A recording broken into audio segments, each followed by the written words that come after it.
It's the Utes and the Ducks in a huge Pac-12 showdown. You're listening to an extended edition of the Ute Pregame Show, presented by the Utah FTW 360 app. For all the latest on the Utes, download the app today. This is 97.5, the KSL Sports Zone. Good morning. We are up here at Roland Hall this morning. As you heard, it's an extended Utah pregame show, getting you ready for the Utes and the Ducks. I'm Jake Hatch, joined by a guy that I work with on a daily basis, but I'm on the other side of the glass, quote-unquote, here, hanging out with him. David James sitting down with me, and we'll get you ready. We're going to be carrying you all the way up to kickoff at 1:30 today. Game day going on up at President's Circle here at the University of Utah campus. We are just a little ways away from that. We do have donuts on the way, if I'm not mistaken. We got coffee. We got hot chocolates. If you want to stop by and grab some grub, we'd love to have you guys. And the band is here, Jake. We do have the band. What up, band? There goes the saxophones. They're not even paying attention. I had one cross over and say hi. I know. They're too cold. It's pretty cold this morning. I was out doing high school football last night, and it was in the mid-40s. I'm like, okay, this is not that bad. Woke up this morning, 32 degrees. I'm like, that's a little worse. Yeah, but the sun's above the mountains, Yes. and it's up to 34 now, Yep, so we're climbing. We are climbing. On the way. Well, DJ, what's up? Well, I am. Yeah, well, that's good. Saturday morning and I am. That's usually a 50-50 proposition. I know. I'm impressed, actually. Here I am. Yeah, when you said you wanted to come over at 9 a.m., I'm like, don't you have – I live way closer to this than most of the staff, so I thought I'd take the early one because it would just be earlier for everybody else. Yeah, we are going to have let's just play a cavalcade of different hosts and people stopping by. We'll have Alex Keary coming up. We're going to have PK stopping by, Michelle Bodkin, Stevenson Sylvester, Christian Cox obviously will be here at noon when we actually kick off the formal Ute pregame show at noon, leading up to kickoff at 1:30 between the Ducks. We're the pregame show? Extended pregame show, as they call it. And obviously, it's all brought to you by the Utah FTW 360 app. If you're a Utah fan and you've not downloaded that already, I would encourage you to do so, because if you do and you stop by here and you show you've downloaded that as well as the KSL Sports app, we have got some exclusive KSL Sports Ute branded T-shirts we're giving out today as well. So it should be pretty fun. I'm all right. To this. There's swag. There is swag. And food. Yeah, stop on by. We'd love to see you guys. Food. Yeah, food. And food. Tailgate lot's not too far away from us either, so we should be having fun. But DJ, we've been talking about this all week, getting ready. You should explain that so people know exactly where we are. So we are on Guardsman Way. If you know where Roland Hall is at by chance, it's just Guardsman Way has the swim facility. It's got the football center, the tennis center, the baseball practice fields. We're looking right at the baseball practice field, right across. We got to be in shallow left field. Yeah, I think so. You think you're right, actually. So excuse me, shallow right field. Yeah, right field. You're right. Shallow right field. We are hanging out. The tailgate lot's just to the north of us, so come on by. We'd love to see you guys. There's been a number of Utah fans kind of moseying their way up towards the stadium. So if you're going to park to see us, you need to park in the neighborhood to the south. As they are closing that road. They're closing Guardsman Way at 10:30. Right. You'll need to, and Guardsman is already parked up. So you'll need to park in the neighborhood to the south of the baseball field and the park there where your kids have probably played football or soccer or lacrosse. And but in that neighborhood, they ticket. They do. This is a revenue opportunity for the city. For the city of Salt Lake City, this is a revenue opportunity. Thank you. If you park too close to a curb or a corner, they're going to get you. When I came up to see Lincoln Kennedy, who joins us every week, and there were two guys. And they were out there at about noon or 12:30, and they were already writing tickets. They were just. And I think they were. Was that a noon game or a 1 game? I guess it was a 1 o'clock game. It was a 1 o'clock game. By noon, they were writing tickets. Okay. And they probably wrote tickets until 3 or 4 o'clock. Oh, geez. Okay, so they were getting. And people park way into the neighborhood. This early it won't be so bad, but don't walk an extra block. They will get you. Got it. You are hearing the ring of cash registers. Oh, hey. Well, that's old school. You don't really ring cash registers. The swipe of credit cards or the typing in of the numbers. The typing of the tone into their handheld ticket maker. That's exactly what happens. All right, so DJ, Ducks and Utes today. Finally. We have been waiting for this game for so long. It's been a full week of discussion getting ready for this. But the bigger thing week? Weren't we talking about this in the summer? Well, we were, but we circled it. Like we circled the SC game and the Washington game. We had 3 games. Yeah. We had 3. We've already been through 1. We got through the SC game last week. And obviously that thrilling win for Utah, coming back to win that one late. Today is the second of the quote-unquote gauntlet we're talking about here. And the Ducks are coming in here, and they've got to be thinking, okay, can Bryson Barnes hold up that same level of play that he had last week against USC? Because if he can, it's going to make Utah that much more dangerous. If he cannot, this may be a slog for the Utes. I think that is absolutely a storyline. I don't think I would make it the storyline. I might make it the third storyline. Okay. But I do make it an important storyline because I think we just have to listen to Kyle's words echo across the decades. Sure. And what does he preach? Run the football. Run the football. Take care of the football. The second most important stat after the final score is turnovers. Yeah.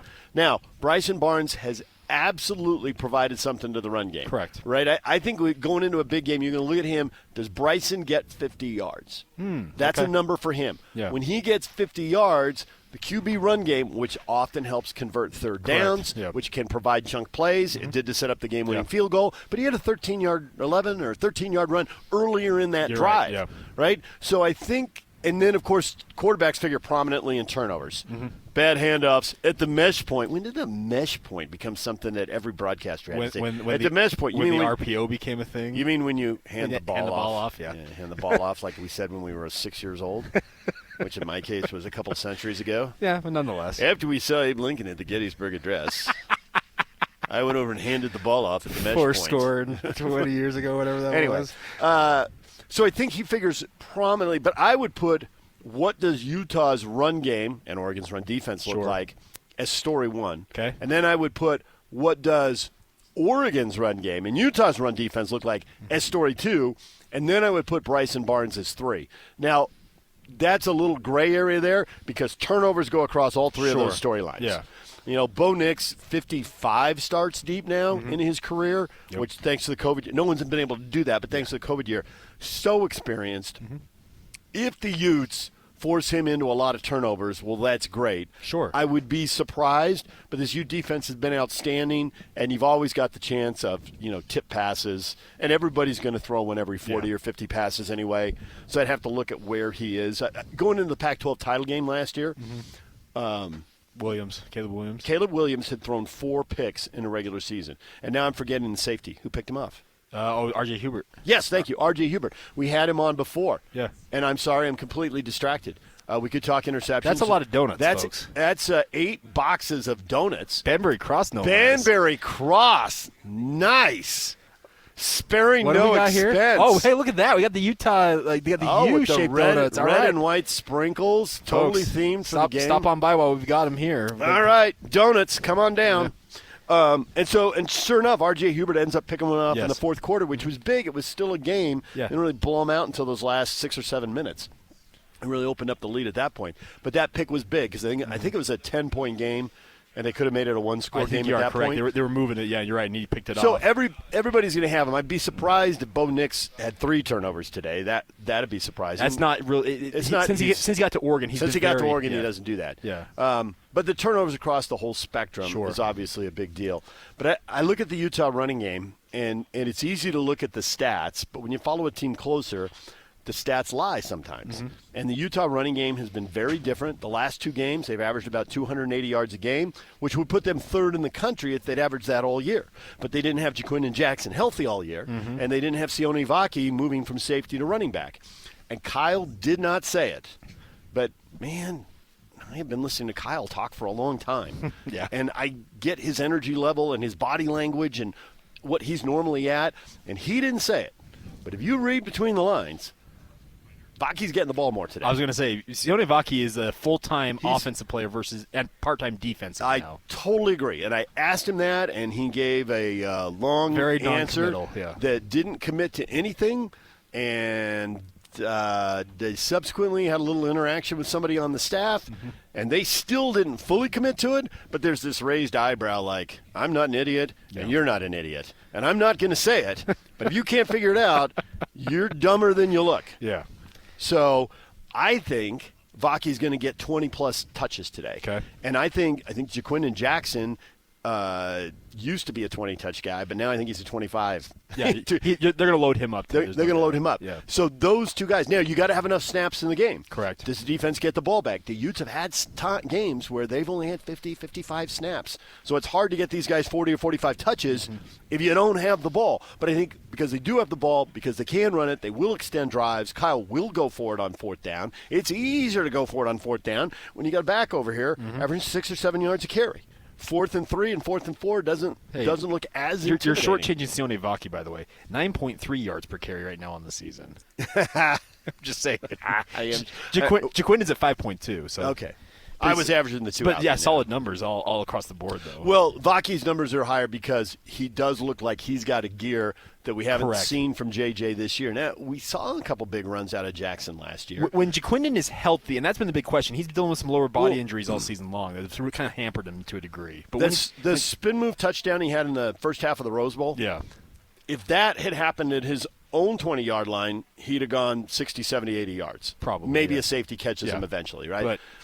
But if you do it at your own 20, boom, you're in the end zone before you have the big play. Yeah. And he did have a big run against SC in the title game. So he can do it. Vaki, we haven't seen a game where he hasn't had a big Correct. play. Yeah. And also, I will say, Vaki, when I say 20 touches, that's going to include pass receptions. I was going to say and carries. those wheel routes out of the backfield that apparently Alex Grinch did not prepare for at all. Okay, you played high school football, and I didn't. But that whole, we didn't see that on film. I'm like, who has to see that on film? Did you watch Cal? Did you watch the game against Cal, sir? But like in spring ball. Yeah, I know. In spring ball, don't you have like basic scenarios like this is how we defend a screen pass? Oh, yeah. This is how we defend a draw play. Uh-huh. This is how, if we're running the ball and they have a run blitz, right? If we're passing and they have like these are basic scenarios that should be covered like immediately. This is a wheel. I mean, we've never seen a crossing route on film. Well, shouldn't you have already? You don't have to. We're running robber one defense. Okay, well that means this guy has that guy. Oh, that's a thing, folks. That seems. I mean, how many? If you play 12 games, aren't you going to see a wheel route in at least 10 of them? Well, so I called a high school football game last night, Skyridge versus Farmington. Did both teams throw a wheel route? One of Farmington's touchdowns came on what was a modified wheel route out of the backfield for the running back, and he beat his guy off the line, and then he got up the field and he scores a touchdown. I don't know. Excuses at SC. It makes me think, I haven't watched these last two games, that SC is going to lose to Oregon and Washington. I which, agree. What happens to SC now isn't, well, it is important because they have one loss just like the Utes do. Yeah, but they are still. But now you're looking like you're going to get knocked out. If you could split with Oregon and Washington and get a second loss, the Utes have the tiebreaker on Correct. them. Yes. So 2 is probably enough, and you want Oregon or Washington to get another loss in the race. Yeah. I think that's the huge thing about this game is the team that wins it, man, I think they got like an 80% chance of getting the Pac-12 title game. I would agree. And the team that loses it has about a 20% chance. Things could break your way, and you could win out, and you could get there. Sure. It could happen. Well, we saw Utah. They needed a crazy comeback last season. And they got it. Yeah, and they got it. Yeah. And that was, when they lost, that was the next to last game. Yes. But this is, but it's high stakes. But I think that as much as we look at the Utah running game, and it's been explosive, Oregon's run defense is, you can look at the updated numbers there, Yak, but I think they're top 25 in the country in run defense, under 100 yards a game. Yeah. Last time I looked at them, I think they were around like 90-something a game. So you got a Ute team that if they don't get to 100, they could get blown out. They could. They don't get blown out at home, and I don't think they're going to be held under 100 yards either. The last time we looked it up, the last time they got blown out at home was the 7-6 year that ended. It was Huntley's sophomore season, and it ended with the bowl game in Dallas in the Cotton Bowl. Not the Cotton Bowl game, the Cotton Bowl Stadium. Correct, yes. That miserable.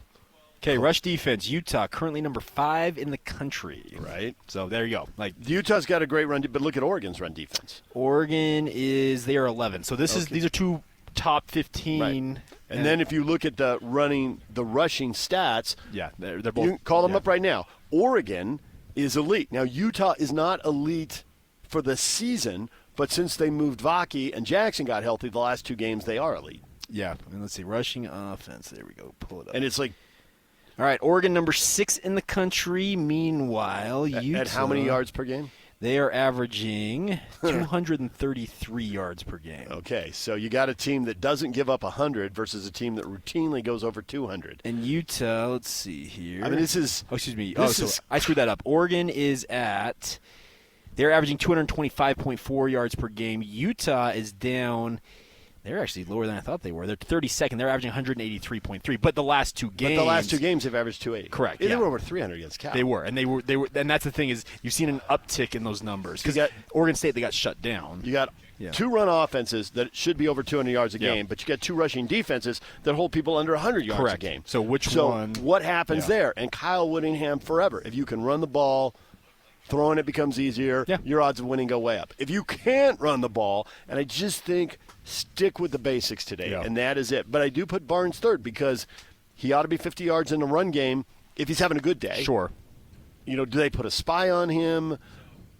He's not quite at that level. He's like in a gray area of whether you need to spy on him or not. And if you don't, you got to have it in the game plan. If you don't, he'll carve you up. He could carve you up. He could get those 50 yards. He can pick up 2 or 3 first downs, extend drives. And if you extend 2 or 3 drives and turn them into 0 or into 3 points, or if you turn 3 into 7, I expect this is a close game. Vegas thinks this is a close game. That and one turnover is what flips the script. And that's the Kyle Whittingham playbook you mentioned right off the top of the show. Kyle Whittingham, his whole thing is run the football, take care of the football, and win football game. And it's been a tried and true method. Yesterday, Pat McAfee, when he had his appearance, the Harley and everything, but he's like, 19 years we've been doing this thing, and it's like the method of his madness is the same as it was in 2005. It's what he grew up with his dad. I was going to say, PK talks about all the time. The ghost of Fred Whittingham Sr.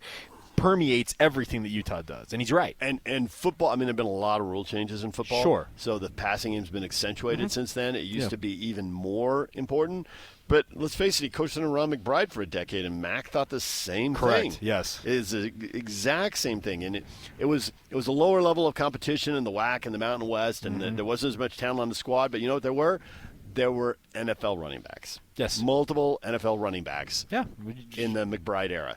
So, and that's continued to the Whittingham era. Chris Fuamatu-Ma'afala for the Steelers. The Dirty Bird, Jamal Anderson for the Atlanta Falcons, the Super Bowl. So it's like this has been Kyle's whole career. It isn't changing today. Correct. Yeah. Now, if Barnes hits on a few pass plays, if Barnes throws for 200 yards, I think they win the game. That's gravy on top. Yeah. That's every. If he throws for 160, they still might win the game. Mm-hmm. Yeah, and here's the thing: they don't need him to go out there and go for 300 plus. That's not his game. And that's not what they do. You're right. And the other thing about this is he has proven that in big moments, Bryson Barnes has been able to make big plays. That's the nice part to have as a quarterback is you don't need him to be on it at all times in that game. He can be that quote-unquote game manager, but in a big spot, a guy like Bryson Barnes will step up and give you that big play that you need.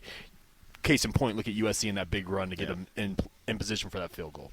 So these are all the reasons why Utah can pull the mild upset. The mild upset. The home dog, yeah. But the other side of the equation is one team has a quarterback with 5 starts. One team has a quarterback with 55 starts. Correct, yeah. And how often does the team with the better quarterback win a football game? Well, and we've seen the quarterback play in the Pac-12 this year when the better quarterback usually has come out on top. And we've got a lot of good quarterbacks in this conference right now. That's going to be the interesting part is to see, okay, what does Bo Nix do as he goes out he plays on the road here? And you mentioned those 55 starts, they don't go for nothing. This is a kid who's played a lot of football. Vegas says the home field's worth 3 points. Yes. Bo Nix is a really good quarterback.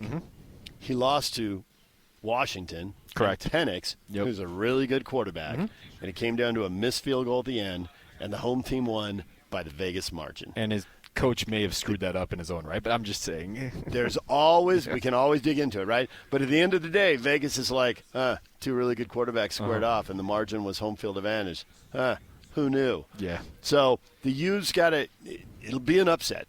I think you have to lean Oregon in your pregame predictions, but you see the path to the upset. Well, see, and that's the thing. They've got Oregon currently. I'm looking at this on ESPN. Their line, they have minus 6.5. So you factor in they think it's a 10-point margin roughly then. And that's one quarterback over here. Yeah, correct. And you said the 5 starts versus the 55 starts. Yeah. And it measures out that way. And if you go by the football percentages, like the FPI that ESPN likes to do, their predictor has Utah with a 31% I do think where chance. Vegas is missing is that most gamblers aren't doing the deep dive and don't realize how dramatically Utah's offense changed when Vaki went to the other side of the ball. I would agree. And this is the essence of Kyle Whittingham. Yes. What? He took the best athletes and put them on the defensive side of the ball. He moved a great athlete, and he moved him to safety.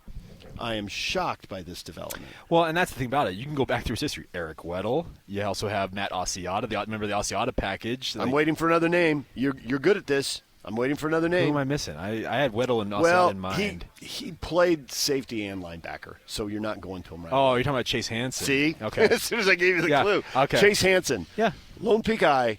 Saw him in a high school football game. Like, well, no wonder he's got college offers. Yeah. They were backed up at the own 5-yard. He dropped back, and it was like watching Lamar Jackson.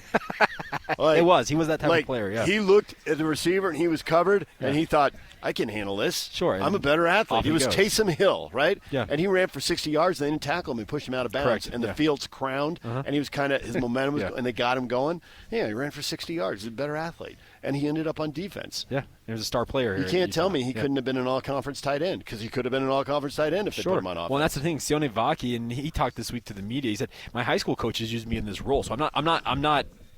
It's not abnormal for him to be doing what he's doing. Right. But he's, as you mentioned, Kyle Whittingham. He's going to put his best best players typically on his defense. So that's, I think, what the odds makers are. Not all of them. Well, I think that's what not the odds makers. The odds makers are just splitting the public in half. But I think that's what the gamblers are missing, and the gamblers have helped shape the line in favor of Oregon.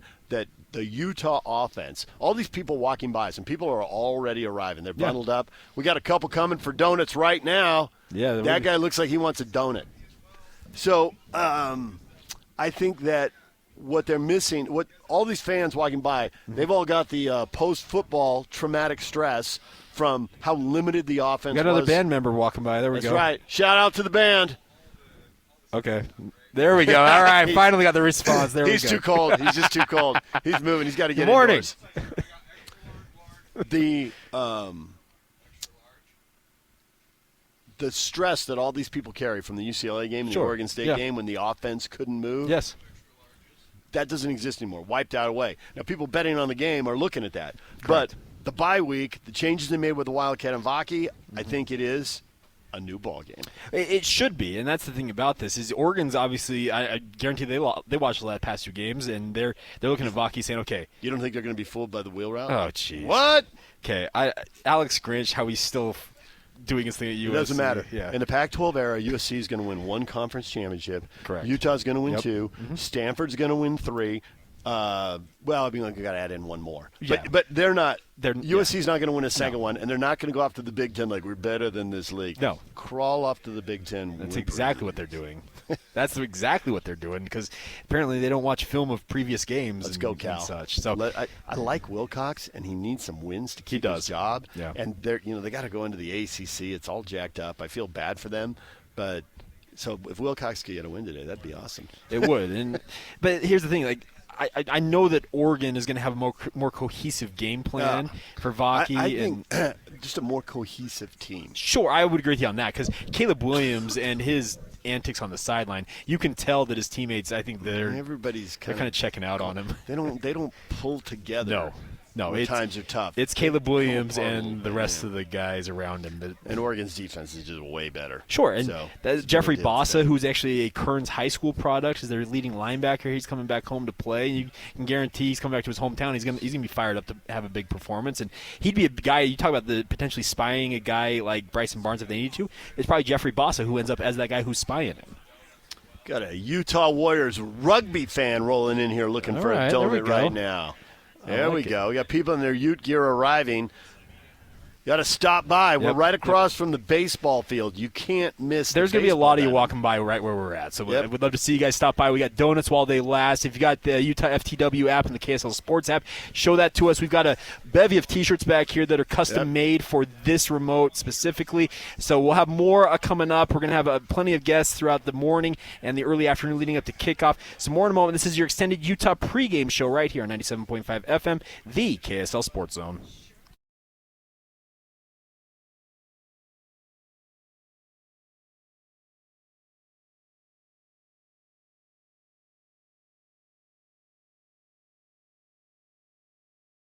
Getting you ready for the biggest game of the year with the Utes. This is an extended edition of the Ute Pregame Show, presented by the Utah FTW 360 app. This is 97.5, the KSL Sports Zone.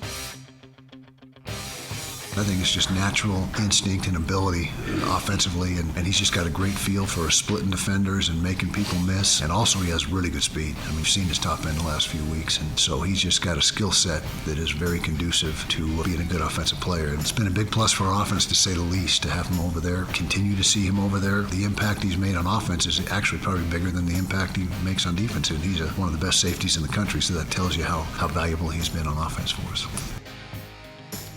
Welcome back to your extended Utah pregame show right here on 97.5 FM DKSL Sports. And that was Kyle Whittingham talking about Sione Vaki and what he offers. Just a reminder for you guys that this extended Utah pregame show is brought to you by the Utah FTW 360 app. Follow For the Win 360 on Instagram and download the Utah FTW 360 app during the college game day this morning. Obviously, our pregame show as well. For your chance to win a signed Utah football, swing by obviously our broadcast here at Roland Hall here on Guardsman Way, 720 Guardsman Way. Love to see you guys. Shows you followed For the Win 360 on Instagram and download the app, and you can score additional swag that we've got on hand here. Got a bevy of Utah fans wandering by. Love for you guys to stop by and get some donuts if you guys want them. That's not a Ute fan right there. That's green and gold. We got ducks. All right. Yeah, hey, ducks are welcome too. The ducks are here. That's okay. Donuts for the ducks. I was rolling into work yesterday morning, DJ, and I got off the freeway, and guess who got off right in front of me? The Oregon equipment truck. Oh, yeah. Big Oregon O on the side of it. I'm like, hey, I know where they're going.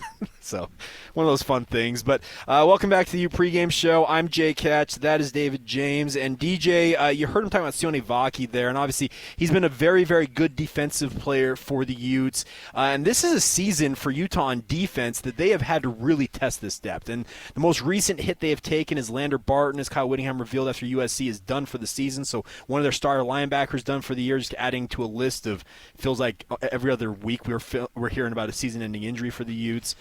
This is going to be an important game for that defense to, obviously, that depth has got to step up. The storyline repeated by Kyle and multiple coaches, most talented team, deepest team. Sure, yeah. And the injuries have put that depth on full display, and they've passed most of the tests. The problem with the injury bug isn't the guys going down, it's the guys backing up the guys who went down. And when those guys go down, at one point they were down 3 of their 4 running backs. Correct. Now they've gotten one back, 2 season ending, and Jaquindon Jackson was longer term, but he's back now. Back, yeah.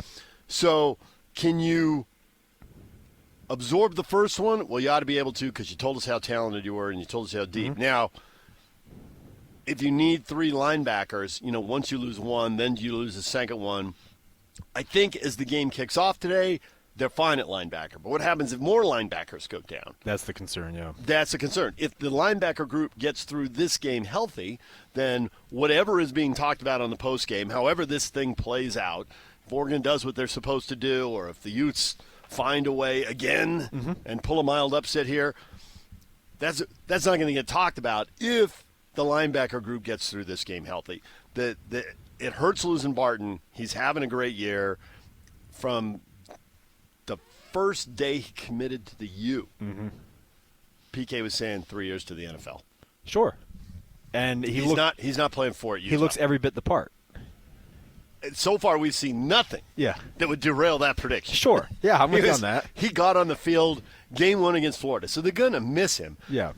But, the transfer portal helps build your depth. Yes. And so they got Demooney and plug him in. You've got to have guys, because this is an Oregon team, and this is their average on the season, DJ. They're averaging a healthy 553 yards on average every game.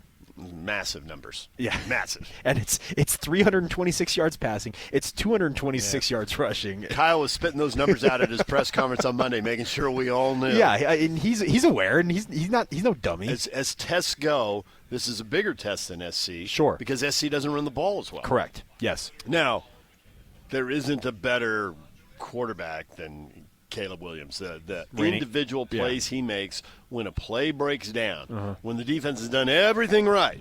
And Bo Nix is good at that too. I don't think he's Caleb Williams good. Maybe as a leader and keeping everybody focused and the guy you rally around, that's the category where Nick's looks better than Caleb Williams. Sure, and he's leading an offense, that's just that much better than what USC's offered across the board. Because, he can't obviously run for all those yards himself. They got a good trio of running backs, it feels like, for the Ducks. And those linebackers for Utah are going to be absolutely tested to the max today because they're going to be called upon to both defend the pass and also come up and run support. And, as you mentioned, they're going into this game where it's, you've got bodies there at linebacker. If you absorb some hits in game where guys end up not being able to finish the game or they're lost like Lander Barton was for the year, that's where it gets just a little shaky, and you're like, okay, how good is that depth, truthfully? How deep do you think they are at linebacker? Well, Colton Swan, I think, if I'm not mistaken, I was up here for one of his Utah preseason, linebacker coach. Yeah, and I think he was saying 6 and 7 deep, and I'm like, okay. And we've heard from other coaches, Sharif Shah, Morgan Scalley, that they feel like the safety contingent, Kyle Whittingham said it himself, they can go 5 or 6 deep. Yep. So here's the thing. You're getting into that 4, 5, 6 mark right now. And the safeties, you're kind of doing it yourself because you're going to move Vaki, and how many snaps is he going to play at safety? Correct. He'll play some. Not all, though. Yeah, no. He's not going to do what Travis Hunter's doing over at Colorado, where Travis Hunter is playing 100 and whatever snaps every game. And you can tell by the end of some of those games for Colorado, he's getting worn out. Yeah, he is getting worn out. So that's going to be the big interesting debate is, so can they hold up? And obviously is that depth going to hold up? And that's the interesting chess match we have going back and forth here, because we already talked about the fact that both of these teams, the rush yards allowed, Oregon 95.1, Utah 78 yards on average. So these are, you mentioned, the two rush defenses. It feels like in some ways the stress test is more on the Utah side of things, just simply due to the amount of injuries that they've absorbed this year. Now, all those injuries are on the defensive side of the football. We've seen Thomas Yasmin has been lost for the season. Mm-hmm. You mentioned the two running backs who've been. So it has been an injury rash for the Utes this season. They've had to endure, but it feels like the defense, the hits, if they come bigger than they already have, it may affect them more significantly in this game than others. Get through this thing healthy. Well, this is just too Titanic. Just and they had to go away from it in Monday Night Football because it's all the concussion stuff. But the two helmets would collide. Oh, yeah, it feels like that kind of jacked game. up. Was that the segment? It was like jacked up. That was the segment they had. You got jacked up. Yeah, it was like, oh, geez, everybody's celebrating concussions. But it does feel like that kind of Titanic showdown. It does, and that's the thing about it. It's a big opportunity, obviously, at the same time, because the over-under on this game is sitting at 47 points, so they're not necessarily expecting So they're basically expecting Oregon to win 27-20. That's exactly. They're not expecting this to be a huge, in terms of not expecting a shootout of any sort. They're expecting it to be kind of a back-and-forth, ground game on both sides, kind of controlling it, and, one team ends up maybe winning by a touchdown. And if, in the case of this, it's Oregon by 7, roughly. So it's just, there's an interesting debate here to see how things ultimately shake out, because I've got a feeling, this is my gut feeling as I was driving up here this morning. I'm kind of thinking about the game going back and forth. I'm like, this squares up for a Kyle Whittingham classic, if that makes sense, where they come out and they stifle Oregon and they do just enough. Win by 1, win by 3, win by 6, doesn't matter what. They just do just enough to win this football game. But at the same time, you look at the Oregon stats and you're like, how are you going to slow all of that down? The loss to Washington, 31-24, with the punt return, snapping the 24 all-time in the fourth quarter. Good point, yes. That was a Kyle Whittingham classic, but one big special teams play. And he made a blunder. And already you can hear Ute fans yelling, that was a hold when he turned the corner. They should have thrown a flag when he turned the corner. Shouldn't have even been in that scenario, I think, but I digress. That is the kind of game, and that's the kind of game where Washington won by a score, Oregon can win by 1 score. Yeah. So you say classic, and that usually means victory. And it usually does mean victory, but it doesn't always mean victory. No. And it may not today. I think the thing I had before the SC game, not knowing really how it was going to go, is that I thought, I know Utah can do this. Sure. And we all kind of flawed, thought, and Utah's really good at SC's flaw. Mm-hmm. SC's terrible at run defense. Utah can run the ball. Correct. And it ended up being the difference in the game. Now, this one's at home, but the opponent's better. Yes. I mean, we all think Oregon's going to beat USC. They may not, but we all think they're going to. Yeah, when they play. It feels like, and this is just my perception. It feels like this is a 3-team race for the Pac-12 title right now, and this is counting out Oregon State.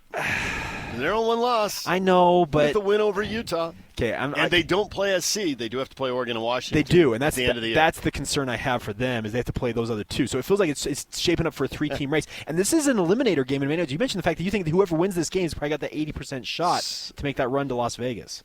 If Oregon State could split those last two games, if USC could find a way to split their games, oh geez, you start seeing how there could be like 4 teams on 2 losses, and who wins the tiebreaker? Okay. Utah has it against SC. Yeah. They don't have it against Oregon State. Yeah. Can the Utes split with Oregon and Washington? Yeah.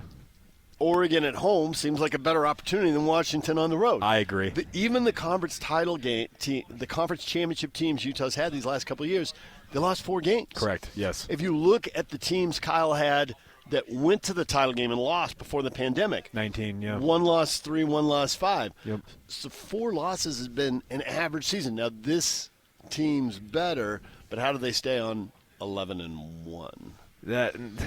That's it. Right?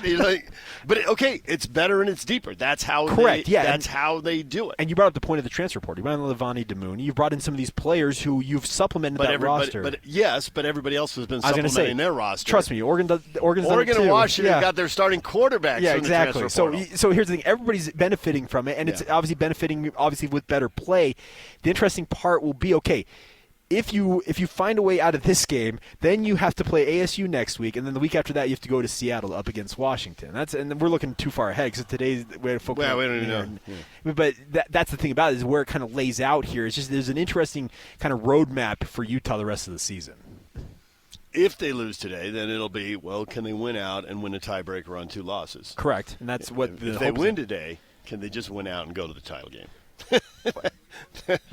If you get the second loss, now you need tiebreakers. I don't think we're going to see 3 teams on 1 loss. No. I'm sure there's scenarios out there where it happens, but I don't think we're going to see that. It's going to take some interesting machinations if that's going to happen. Right. And I'm just interested because I think you make a very good point. Whoever wins this game today between these 2 teams has that inside track to go into Vegas. And PK talked about it this week. He's mentioned it for a couple weeks here. You don't have to be number 1. You don't have to be going into that. You just got to get to number 2. Yeah, you got to be the number. You're in Vegas. You're playing for that Pac-12 title game, and in the Utes' case, a chance to three-peat going out and closing out their conference run here in the Pac-12. It'd be pretty impressive. It'd be interesting. You look at this, and it's shaken out very interestingly to see how things ultimately go. Now, I had another question for you, and it was something that you and PK talked about this week in regards to the situation at hand. Nate Johnson has been a guy that has seen action at times, but his role's been taken over by Sione Vaki. Mm-hmm. Do you think that they've taken him off the field in a way where he could reemerge in a way as a weapon at some level? Or Sione Vaki completely assumed that wildcat role and Nate Johnson's been relegated, you're the backup. You're number 2 if something happens to Bryson Barnes. We got about 5 minutes to break. I don't have a 5-minute long take on this. Okay. Here's my take. What is it? Sione Vaki has taken all of those touches. Sure. Because as you told me earlier, DJ, you said 7. You've undervalued and underestimated him. He's at 9.2 yards per carry. I think right now, Nate's role right now is to be prepared if somebody gets hurt. Okay. If Vaki, something happens and he can't go, then he could be back in that role. Sure. If Barnes gets hurt and he can't go, then Nate's back in that role. I don't see Nate getting out on the field unless something happens. But there's 5 games left, and for the Utes this year, it seems like something happens every quarter. It doesn't happen every quarter, but it seems like it. It feels like it. If I were a college football coach, well, some schools' team would be doomed. But just I think for coaches, one of the first things you have to do is if you're a starter, you got to be ready. Because every game rests on how you play every snap. Yeah. If you're a 2, here's the percentage of starters in our program. Here's the percentage of starters in our conference. Correct. And here's the percentage of starters across the country who don't play 12 games. Yeah, that is right? a good point, yeah. You're going to be a starter at some point. Most of you 2s. And this is how many guys we play in a game. Kyle says you got to have – he had a number like 38 or something. Yeah. Right? Because you got to rotate through bonus quarterbacks or cornerbacks, bonus linebackers, bonus defensive. You're going to play 60 linemen at least. Sure. Yeah. Even you may be in a 4-3, but you're going to play 60 linemen. So you're going to need these 38 guys. Well – if you're a 3 and the injuries happen at this rate to the starters and this rate to the 2s, you got to be ready. And your numbers. There are going to be games on you. And I think sometimes guys get buried on the depth chart, and then they transfer, and it's like you're 4 games away. Yeah. You're 2 games away. You're 4 games away. You're 6 games away. You got to be ready. Mm-hmm. This happens every year. Sure. And even in the quarterback room, when you're talking to quarterbacks, 130 what? 131? I don't know, whatever it is. 133 teams. 133. Yeah. Okay. Yeah. We had a Jacksonville State. James Madison. Yeah. Yep. So 133 teams. How many of these starting quarterbacks played 12? Okay. How many guys who are not number 1 on the depth chart started how many games? I mean, you got so many people on your staff. Have someone look this up. How many guys who were 3rd on the depth chart still started a game? There's a significant, and we've already seen it with Bryson Barnes and Nate Johnson. Yeah.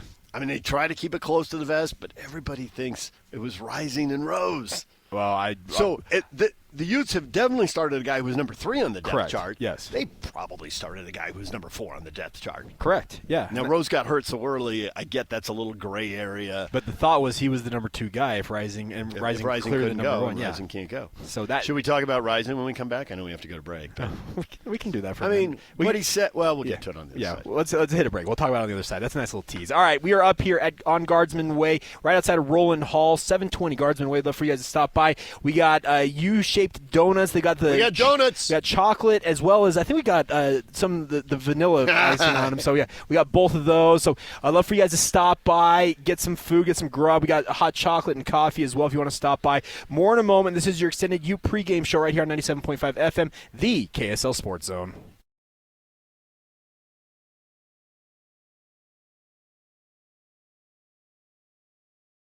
Counting you down to kickoff, this is an extended edition of the Utah-Oregon pregame show, presented by the Utah FTW 360 app. This is 97.5, the KSL Sports Zone.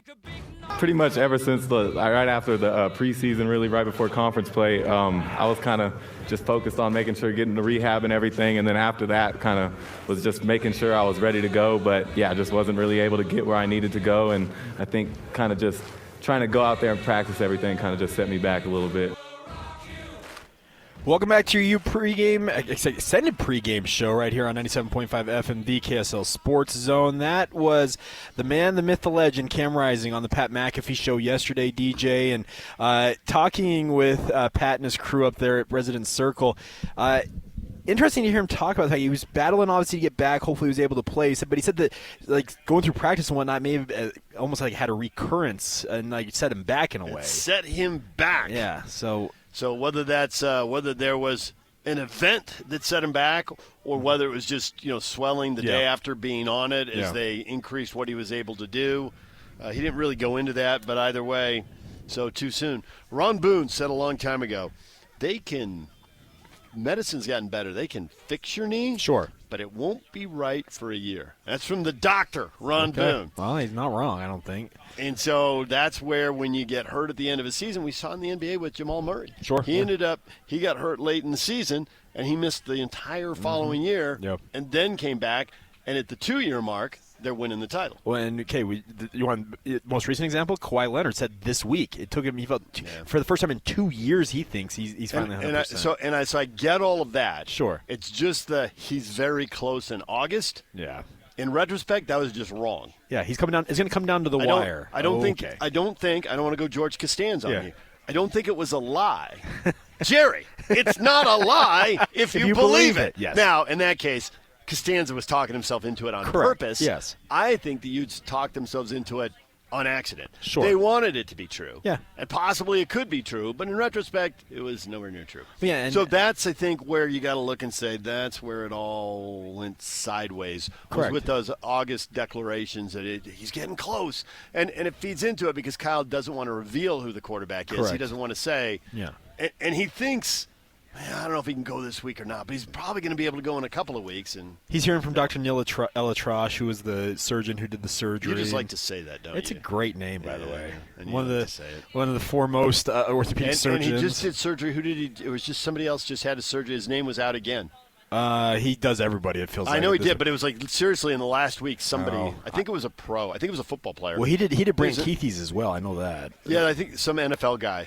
trying to think who it was. Well, he did the reconstruction of Aaron Rodgers' Achilles. Was that the one? Nope. Okay. Somebody else had an ACL. Anyway, but nonetheless, we're getting bogged down. Yeah. But here's the thing is, you're right. It feels like in August, that's when you mentioned they wanted it to be true. And I'm sure Dr. Elatrosh was saying, okay, he's on track here. But what does this mean for Kyle Whittingham? Well, okay. The Kyle Whittingham retirement watch, he had a quote, I think it was to Chris Camrani with The Athletic. And I don't know if Chris was at The Athletic when he got it or if it was long enough ago that he was at the Trib. okay. So, it wasn't us. Yeah, right? sure. Yeah. And so, and he kind of said, there's a plan for retirement. Sure. I remember this quote, yeah. And he does, but he didn't want to get into it. Was and so immediately the watch is on, like, oh, it's got to be sometime in the next 5 years, right? So and he got Wilner writing it. He wins the Rose Bowl against Ohio State. He's probably done. He's probably done. Yeah. Like, no one should get out in front of it. But I had multiple people say he's going to go out with Cam. He doesn't want to break in a new quarterback. Well, and then I'm like, well, wait a minute. You don't have to, quote, break in. You don't have to have the 7-6 season that they went through with Huntley his sophomore year. Yeah. You can get a transfer like Oregon, who we're going to see today, did with Bo Nix, hit the ground running. Correct. Or a Penix in Washington. Or Caleb Williams at USC. There's plenty of high-level guys who can step in and start, and you don't have to go through the 7-6. And now Cam says it's on the table. We don't know that he's coming back next year. Sure. I've got a 25-year-old kid who is in grad school. All right. I'm wearing the hoodie. Go Blue Jays. I got multiple layers. It was 34 when I left the house this morning. I like that, But though. the sun's up. It's warming up now. Yeah. And we were talking about it. And he's a sports fan, right? Sure, And he's following the whole thing. He lives out of state.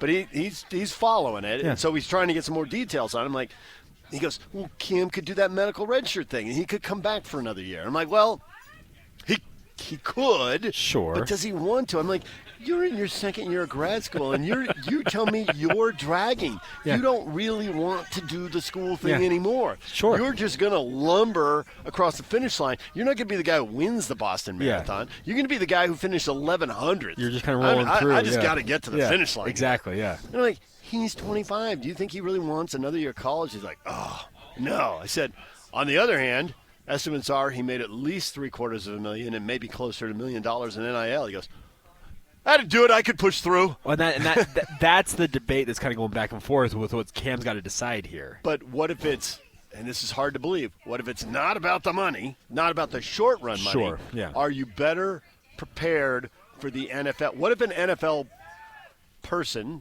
GM, whoever, talent evaluator says, you're better off preparing for the NFL, being on the practice squad, sure, with our team. Yeah, you'll make less money, but you'll be NFL coaches, NFL film, NFL schemes. You'll be better prepared. And by the doing way, that, not having to deal with school. You don't have to deal with school than you will if you go. And he says, and you won't get hurt doing that. Your body can get healthier. You can get strong. Yeah. So what if that's the pitch? I mean, we don't know who's going to tell him what. Sure.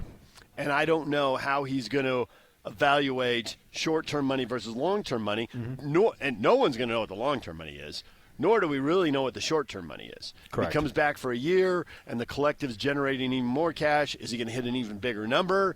Or are people going to say, I want to invest in younger guys and let's slide the money over here, the guys who are going to be in the program 2 or 3 years? Or do even some of them feel a little bit burned by the fact that they kept hearing that he's going to play? That could be another thing. So it's like that whole rabbit hole of what's Cam going to do and then what's Kyle going to do. And just don't – I would just tell people Kyle can change his mind. Sure. From I'm staying to I'm going or from I'm going to I'm staying. So if you try to get too far in front of that, you might be right in the moment. Yeah. But tomorrow you could be wrong. Yeah.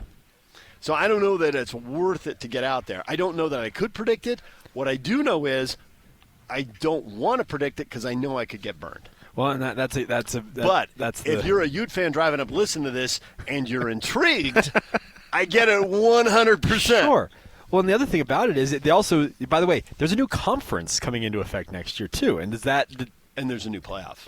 Sure. The competitor, of all the things, the thing is, the competitor in Kyle Whittingham really wants to be in the playoff. Yeah, he wants to play for it all. So bad. And if you think all the winning, I once dropped a comment after he'd done a lot of winning.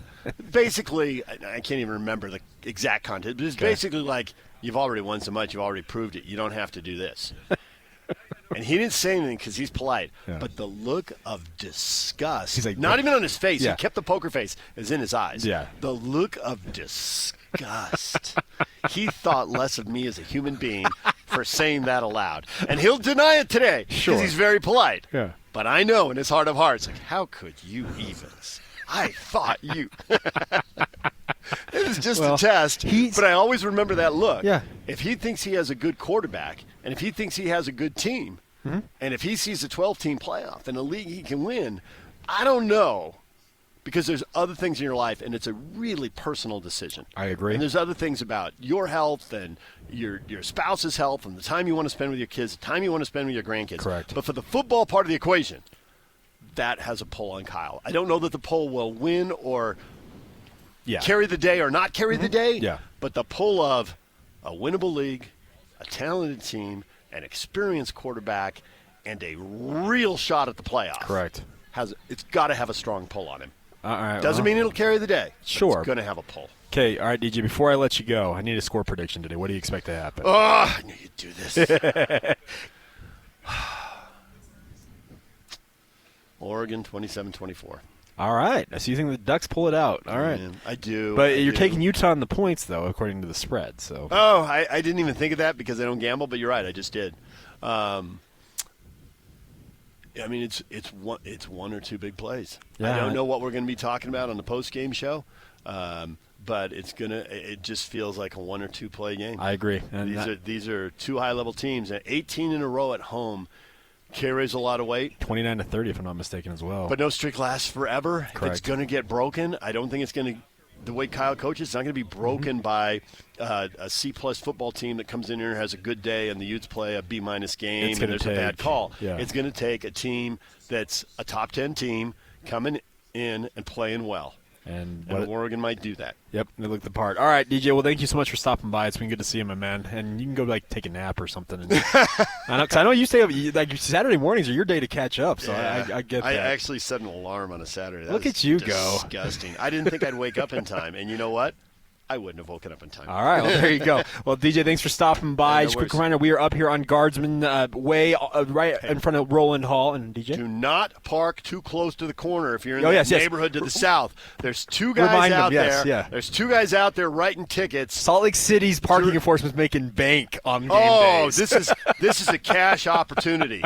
Mayor Mendenhall's out there balancing the budget. Those two guys, and I got to say, they didn't even look happy. And I'm thinking they're out here on a Saturday. They'd rather be doing anything else. They're at work writing tickets during the game. They'd rather be watching. Sure. And they're out there writing tickets, and they're going to be out here for a long time because they're going to write a lot of tickets. Correct. And if you saw what I saw, because I came up here to say hi to Lincoln Kennedy, and then I had to go back to my car and go down to the station and go to work. Correct, yeah. And so it was like there were three guys in the neighborhood, those two and me, because everybody else was at the game. Yeah. And everybody who lives in the neighborhood was in their parking lot, in the house watching the game or off doing whatever. Yeah. There were three guys out there, and those two guys did not look happy, and they were writing tickets. So don't park near the corner. Don't park near a fire hydrant. Take David Jam's advice and obviously protect yourself and obviously save some money, obviously. All right, thanks, DJ, for stopping by. Quick reminder, we are up here in front of Roland Hall. Love to see you guys. We got donuts. We are giving away swag. If you have downloaded the Utah FTW 360 app, of course, this extended pregame show is brought to you by the Utah FTW 360 app. Follow For the Win 360 on Instagram and download the Utah FTW 360 app during college game day and obviously our extended pregame show this morning for your chance to win a signed Utah football. Swing by our broadcast and show us you followed For the Win 360 on Instagram or downloaded the app, and you get additional swag as well. Some pretty cool t-shirts we got hanging out here. Love for you guys to stop by. More in a moment. Coming up next, we're going to hear from Scott Gerard, Hans Olsen, and the man, the myth, legend, the human detour himself, Frank Dolce. It's all coming up on your extended pregame show right here on 97.5 FM, the KSL Sports Zone.